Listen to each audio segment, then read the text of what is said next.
Hi hello నమస్తే welcome to my channel by channel కొత్తగా చూస్తున్నట్టయితే ముందుగా సబ్స్క్రైబ్ చేసుకోండి. అలాగే నేను చెప్పే వీడియో సమాచారం అందరికీ స్టార్ట్ చేయండి బాయ్. అయితే ఈరోజు మన టాపిక్ వచ్చేసి మన జైలర్ 2 గురించి అయితే మాట్లాడుకున్నాం భయ్య. నిజంగా నేనైతే ఈ జైలర్ 2 ట్రైలర్ చూసిన తర్వాత నాకైతే ఎన్టీఆర్ గారు నెల్సన్ గారు చేసే సినిమా గుర్తొస్తుంది. ఎందుకంటే అసలు నేను నిజం చెప్తున్నాను, జైలర్ 1కే ఫిదా అయిపోయాను.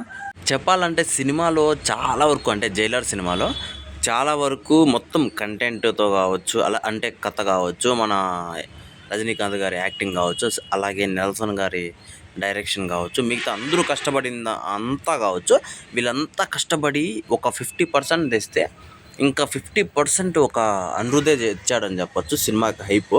ఎందుకంటే అనిరుద్ధ్ లేకపోతే జైలర్ సినిమా ఊహించుకుంటేనే భయంకరంగా ఉంటుందిరా బాబు అన్న టైప్లోకి అయితే తీసుకెళ్ళిపోయాడు అనిరుద్ధ్. అసలు మీరు బాగా గమనిస్తే కూడా ఒక్కటి కూడా అదే మన తమ్ముడు కూడా అన్నాడు, బొక్కోడికి రజనీకాంత్ ఉన్నాడు, బండోడికి బాలయ్య ఉన్నాడు అన్నట్టు.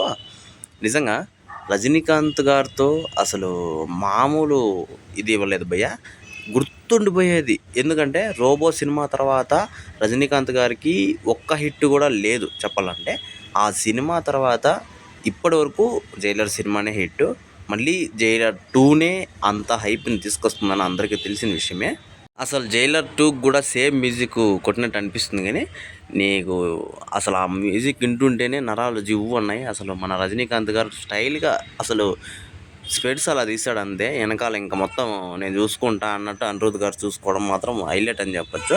అలాగే నాకు ఎన్టీఆర్ గారి సినిమా ఎందుకు గుర్తొచ్చింది అంటే, నెల్సన్ గారిది ఎన్టీఆర్ గారిది ఇప్పుడు చాలా వరకు వాళ్ళిద్దరు కాంబినేషన్ జరుగుతుంది అంటున్నారు కదా, అది కూడా ఇలాంటి రేంజ్లో బ్యాక్గ్రౌండ్ మ్యూజిక్తో ఇలాంటి రేంజ్లో ఎలివేషన్ సీన్స్తో వచ్చింది అనుకోండి, అసలు ఇంకా మామూలు విషయం కాదు.